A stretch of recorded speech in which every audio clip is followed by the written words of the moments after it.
जय Hind sir. Sir हवलदार सत्यनारायण नहीं आया अभी तक। मैं सीओ को रिपोर्ट दे दूंगा, फिर देख लेना। फिर सीओ साहब का फोन आया, वो सत्यनारायण सीओ साहब के बंगले में क्यों नहीं पहुंचा? भैया कितनी बार बोला है मटके में से लिया करो पानी। 21 साल की सर्विस में कभी कोई पनिशमेंट नहीं, फौज के लिए दिल लगा के काम किया। और पिछले कई दिन से तो खुद सीओ साहब के घर में हम लगे हुए हैं, वो सिविल वेल्डर भी आ जाते। जय हिंद। आज जय हिंद, जय भारत, वंदे मातरम। मैं रविंद्र फौजी। साथियों, आज एक हवलदार जी की पत्नी का सुबह सुबह मेरे पास कॉल आता है और उन्होंने बताया कि सर मेरे हस्बैंड ठीक से खाना पीना नहीं खा रहे, उदास हैं। और उदासी का कारण है कि उनका 2 दिन का पे फाइन कर दिया। यानी सीओ साहब ने उनका 2 दिन का तनख्वाह काट दी। और काटने का कारण क्या था कि हवलदार जी 32 मिनट फॉलन में लेट पहुंचे थे। मतलब जो उनको सजा दी है कागजों में, वो बताया गया है कि भाई हवलदार जो सुबह का 8 बजे का फॉलन होता है उसमें 32 मिनट लेट पहुंचे हैं, इसलिए 2 डे पे फाइन का चार्ज सीओ साहब ने कर दिया। अब यहां बहुत से लोग, जो आगे मैं कहानी बताने जा रहा हूं उसमें बहुत से कमेंट्स करेंगे कि भाई फौज तो फौज है और फौज तो 1 मिनट में अगर चाहे तो सजा दे सकती है। लेकिन ये कहानी मैं चाहता हूं कि इंसानियत के नाते आप देखें। और जिस महाशय ने, जिस कर्नल साहब ने ये हवलदार जी को 2 दिन का पे फाइन दिया है 32 मिनट का, ठीक है, तो मैं चाहता हूं कि उसका दूसरा पहलू भी देखें कि सीओ साहब जवान के ऊपर तो पूरा कानून नियम लागू कर रहा है, लेकिन वही सीओ साहब 4 बंदे लेकर अपने घर में जवानों से काम करवा रहा है। एक सिविल वेल्डर जो कि फौज के काम के लिए उसके घर में काम कर रहा है। एक हवलदार जी जो ये खुद थे, पिछले कई दिनों से सीओ के घर में गार्डन में जो गमले वगैरह ये बनाते हैं ना, और उन गमलों को बनाकर फिर सीओ साहब घर ले जाते हैं, वो काम भी कर रहे थे। तो पहले मैं आपको इसका कहानी के छोटे छोटे अंश दिखा देता हूं, फिर हम बात करेंगे और फिर हम उन सीओ साहब से जरूर पूछेंगे कि आपने इंसानियत के नाते सही किया या गलत। और ये कहानी सीओ साहब के पास अगर पहुंचे तो मैं बताना चाहता हूं कि जिस तरह सीओ साहब पनिशमेंट देने की पावर रखते हैं, अगर उनके अंदर इंसानियत है तो इस कहानी को देखकर वो पनिशमेंट वापस भी कर सकते हैं। बहुत से लोग बोलेंगे ऐसा होता नहीं है। मैंने कुछ दिन पहले जो मेरा वो पुराना चैनल था उसमें एक सीओ साहब के एक ऊपर कहानी भी बनाई थी, उनको फोन भी किया था। और हालांकि पहले माने नहीं, लेकिन बाद में उन सीओ साहब ने एक जो जवान था जिसको लास्ट एसएसबी के लिए अटेम्प्ट में जाना था, और उस जवान की सीओ साहब ने कैंसिल की सजा। ठीक है, तो वो कहानी अलग से बताऊंगा। लेकिन आज ये कहानी अगर आप सीओ साहब के पास पहुंचाते हो तो पक्का वो इसको कैंसिल करेंगे सजा को। तो एक बार कहानी देखो आप। साहब मैं तो आ गया। हवलदार जी, ये सत्यनारायण जी नहीं आ रहे। अच्छा, बहुत दिन हो गए सीओ साहब के पास नंबर बनाते हुए। अभी देखो उसकी शिकायत करता हूँ। जय हिंद सर।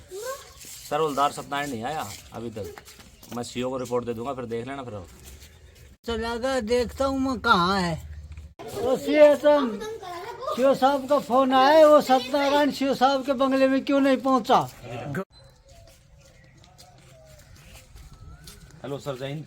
हाँ जय हिंद। सिविल बिल्डर तो आ गया और हवलदार सत्यनारायण नहीं आया अभी तक। मैंने सुधार साहब को बताया था। अच्छा, अभी तक पूछा नहीं, उन्होंने बोला तो कंपनी में नहीं है वो? नहीं है। ठीक, मैं देखता हूँ। 21 साल की सर्विस में कभी कोई पनिशमेंट नहीं, फौज के लिए दिल लगा के काम किया। और पिछले कई दिन से तो खुद सीओ साहब के घर में हम लगे हुए हैं, वो सिविल वेल्डर भी आ जाता है, मैं जाता हूँ, और बंदे लगे हुए हैं। और कई बार तो लेट खाना खाया। और आज कई दिन से वो भी तेरी वजह से, तूने कहा बच्चों की फीस भर दे, बच्चों की फीस भर दे। आज सिर्फ मैं जाते जाते मैं सोचा कि चलो फीस भर के चल जाऊँ, सिर्फ आधा घंटा लेट हुआ था, 2 दिन की तनख्वाह कट गई यार, बहुत मुश्किल है। सीओ साहब को मैं गया भी, हाथ पैर में जोड़े, लेकिन सीओ साहब माना नहीं। मेरे तो दिल से उतर गया सीओ साहब। पता क्या करें? कट कर रहे। ठंडा पानी दिया फ्रीज में से, मैडम भी नहीं है। तो हूँ मैम साहब होगी तो मटकी कर लियाऊंगा, नहीं वैसे चुपचाप से उठा लूंगा।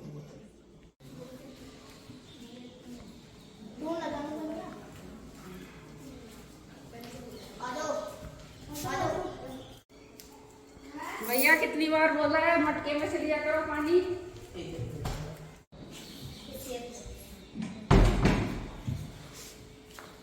तूने यार मरवा दिया, मैम साहब आ गई।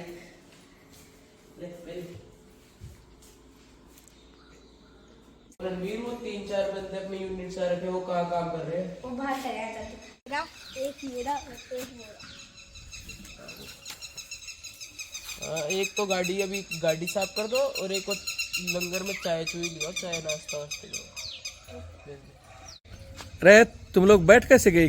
कब से आए हो? सर 2 घंटे हो गए हैं। तो अब बैठ कैसे हो? काम हो गया सर, काम हो गया अब तो पूरा। हाँ चाय लाने गया कोई? ठीक है, इनको चाय पानी, लंगर से चाय चू लियाओ।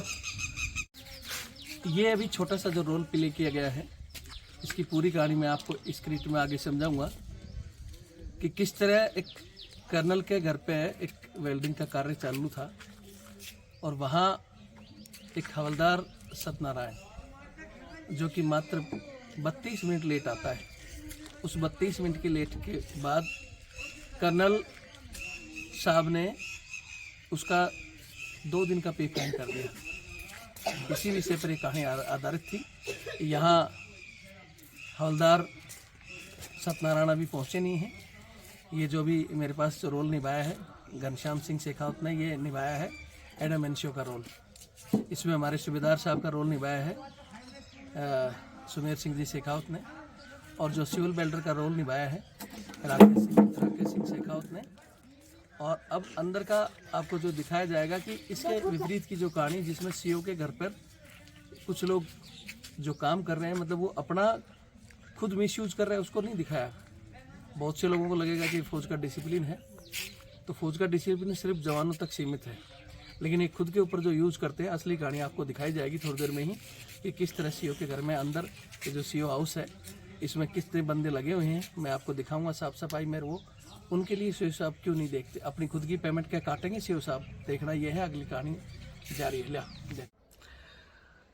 जैसा आपने ये छोटे छोटे दृश्य देखे, जिस तरह पहले सीन में आपने ये एक हवलदार और जो उनकी पत्नी, ये जो फिल्माया गया है, हालांकि इसमें हवलदार मैं चाहता था एक सत्यनारायण का रोल मैं किसी को मैंने बताया था, लेकिन वो कर नहीं पाए, चले गए। तो यहाँ सत्यनारायण का रोल मैंने ही किया है, और इसमें हवलदार और उनकी वाइफ बैठी है, जो आपने सुनी लिया। वो बात कर रही है कि भाई ये उदास है, और उदासी का कारण क्या है कि 21 साल में हवलदार सत्यनारायण को कोई पनिशमेंट नहीं है। दिल से पूरा काम सब कुछ किया, और अब पिछले कई दिनों से वो सीओ हाउस में, सीओ साहब के बंगले पर वेल्डिंग का काम कर रहे थे। और उसी दौरान इनकी वाइफ इनको बार बार कह रही थी कि स्कूल से फीस के लेटर आ रहे हैं, आप चले जाओ, परीक्षा चलने वाली है, अगर आपने ये टाइम से फीस नहीं गया तो बच्चे का एडमिट कार्ड नहीं देंगे।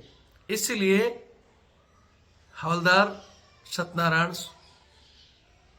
अपनी यहाँ कंपनी में बता के अपने सीएचएम को कि सर मैं जा रहा हूँ सीओ साहब के वहाँ, और वो सिर्फ मात्र वहाँ से 500 मीटर दूरी पर स्कूल पर फीस भर के, और वो जब वापस आ रहे हैं, इस दौरान उनको लगभग 20 से 25 मिनट होती हैं। वहाँ सीओ साहब के पास एक एडम एनशियो रहता है, जिसका रोल मैंने अभी आपको दिखाया कि वो एडम एनशियो, सिविल वेल्डर आकर एडम एनशियो को बता देता है कि साहब आज हवलदार सत्यनारायण नहीं आया, मैं तो आ गया। तो जो एक एडम एनशियो सीओ ने रखा है, एक एडम एनशियो, 2 जवान जो घरेलू उसके काम कर रहे हैं, और एक सिविलियन अलग से रखा है।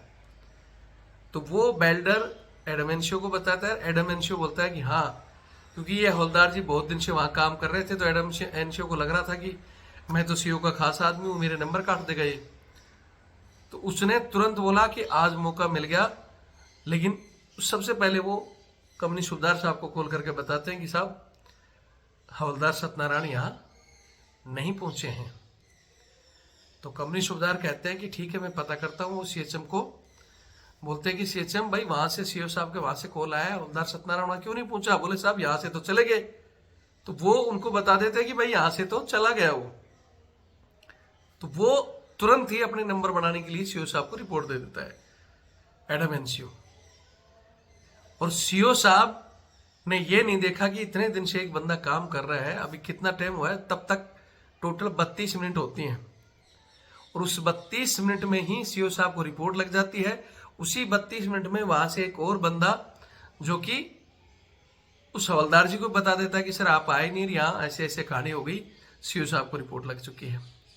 अब वो सोचता है कि यार मैं सीओ साहब के पास वहां जाऊंगा, होगा तो मैं कंपनी सूबेदार को कम से कम एक बार बता दूं। तो कंपनी सूबेदार साहब को बताता है कि साहब मैं ऐसे ऐसे बच्चे की फीस भरने चला गया था और 15-20 मिनट मेरे को लग गई, तो देख लेना आप, उधर रिपोर्ट लग गई है। तो उन्होंने तो पल्ला झाड़ दिया कि मेरे बस में कुछ नहीं है भैया, तू जाने रोजाने चला जा वहां। तो ये वहां पहुंच भी जाते हैं, लेकिन वहां सीओ साहब बोलते हैं नहीं, 32 मिनट आप लेट आए हो, जाओ कल आपका मार्चअप होगा, और इसको भेज देते हैं।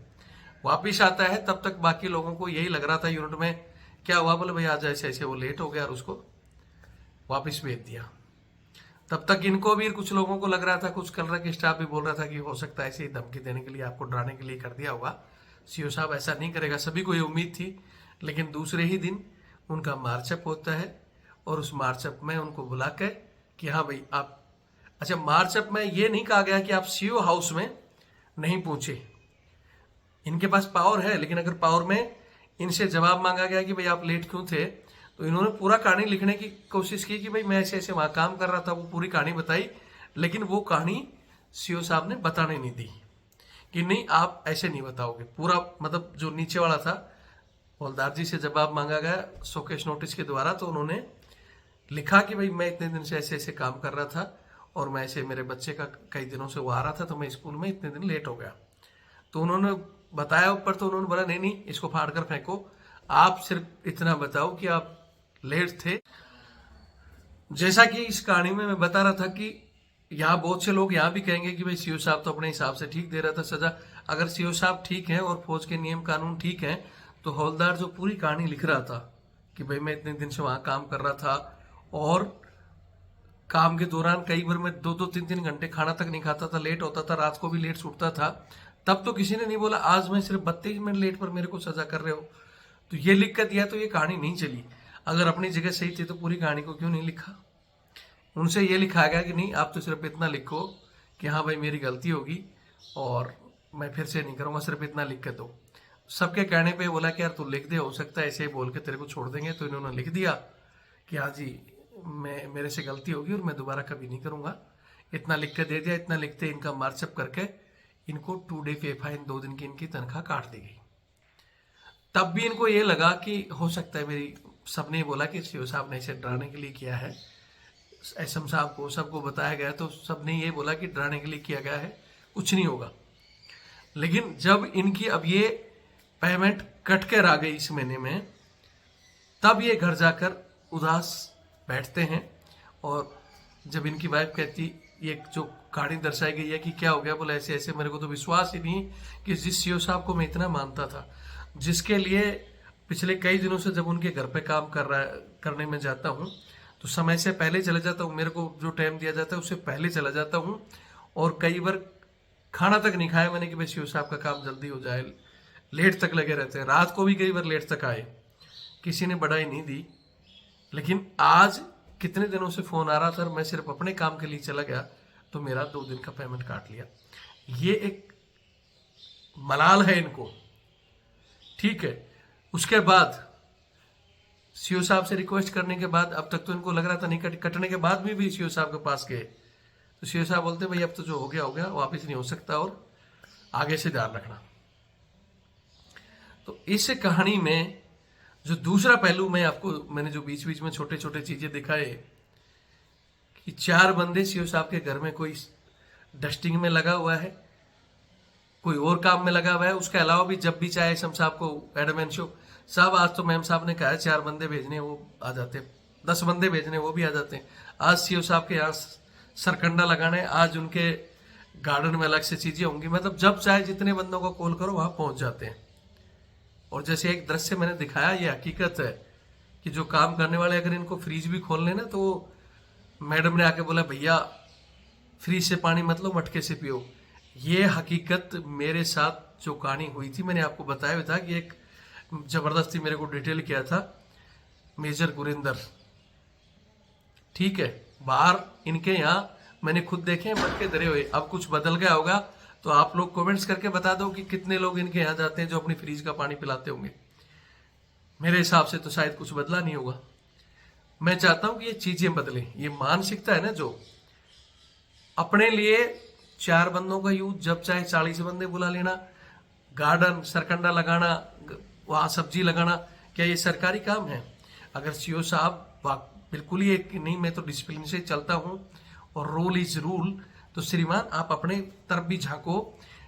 आपको कानूनी तौर पर एक बंदा ऑथराइज है, आप जो उन बाकी बंदों की पेमेंट आप अपनी तनख्वाह से दे सकते हो क्या, जो आप मिसयूज कर रहे हो तो? लेकिन वहां तो नहीं, हमें तो लागू है, और लागू है तो फिर सजा देते थे। पूरी कहानी क्यों नहीं लिख देते कि हाँ ऐसा हुआ था और मैंने ऐसा किया? अगर कोई अधिकारी गण इसको देखता है तो उस चीज का जवाब दें, और या फिर इंसानियत रखो। जिस बंदे के 21 सालों की दिमाग में जो छवि सेना की और आपकी खुद की छवि अधिकारियों की, जो हमें बोलते थे लोग कि यार रविंद्र फौजी तो ऐसा करता है, ऐसा कुछ नहीं है, आज उन बंदों के इस तरह की चीजों के जब सामने आती हैं, दिल से उतरती है, कहता है सर मैं तो डिस्चार्ज देके जाऊंगा, अब मेरा मन नहीं है नौकरी करने का। मात्र 32 मिनट लेट में वो अपने फीस के लिए क्या एक हवलदार नहीं जा सकता? अगर इस कहानी में उसके जो मेडिटर थे, क्योंकि जैसे उसने सीओ साहब ने पल्ला, सुबेदार साहब ने पल्ला झाड़ लिया कि भाई वहां मैं कुछ नहीं करता, नीचे का मामला होता तो मैं देख लेता। अगर सुबेदार साहब, सुबेदार मेजर साहब, मैंने खुद देखा सीओ की टेबल के सामने से सजा होते हुए बंदे को। मैं 3RR में था, 3RR में हमारे को एक बार बीच में, हमारे जो सीओ साहब थे अच्छे आदमी थे, मैं नहीं कहता हर आदमी खराब, बढ़िया थे। उन्होंने जब अपना ये चलता है ना अपना अमरनाथ यात्रा, तो उस समय हमारी RR उसको देखती थी बहुत सी चीजों को, तो उन्होंने बोला कि अपने भी कुछ बंदे यात्रा में 3-3 4-4 कर भेज दो। तो ऐसे वो बंदे जाते थे।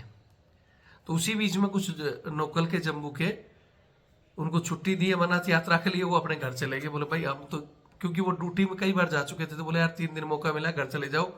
और किसी ने, वही चमचे ने रिपोर्ट ले दी कि साहब ये देखो ये तो घर बैठे हैं।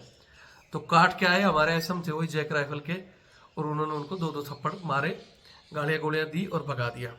लेकिन सीओ साहब को पता चला, सीओ साहब ने बोला भाई उनकी बुलाओ, चार्जशीट करो।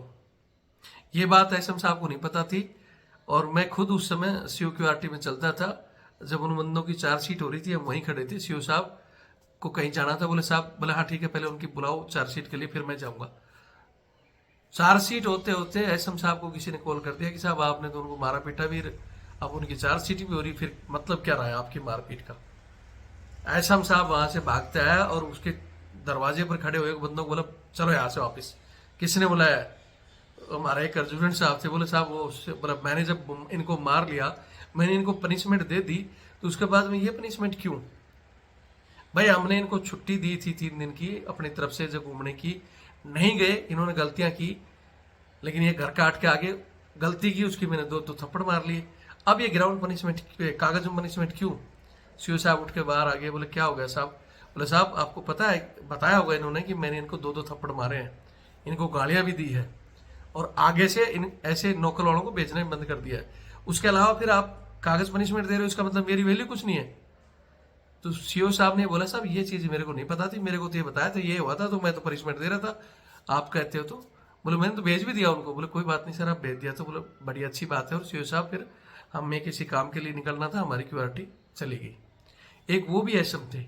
अगर यहां भी सीओ साहब को समझाया जाता उनके अकल पर जो पर्दा पड़ा हुआ है ना कानूनों का, डिसिप्लिन का, तो श्रीमान अगर डिसिप्लिन देखना है तो पहले अपने यहां भी झांक लो कि आप क्या कर रहे हो।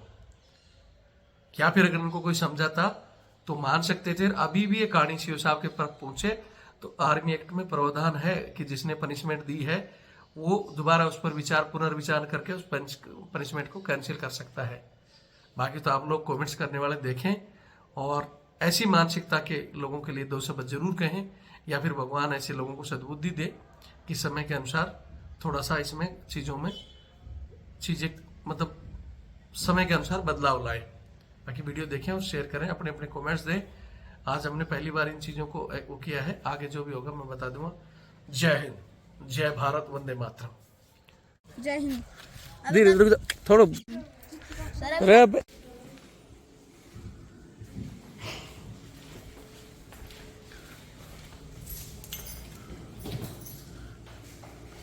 बोल, अब रुक जा। अरे ओए भैया कितनी बार बोला है मटके में से लिया करो पानी। बोलो। ओ सीएम साहब का फोन आया है, उधर जाना है, हैं? ओ सीएम साहब का फोन आया है, किसका बंगला में?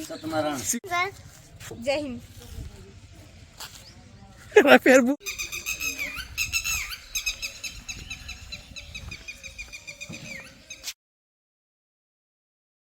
रुक रहीजिए भैया साहब मैं तो आ गया। ये सत्यनारायण साहब सुबह से बैठा हूँ, भूखा तिसाया। तुम अच्छा, सत्यनारायण साहब नहीं आएगा? नहीं सर। बस जय हिंद सर। सूबेदार सत्यनारायण दई आया है। और मैंने तो बता मैं की क्षण देता। हाँ जय हिंद साहब। सूबेदार मटके में हाँ। अरे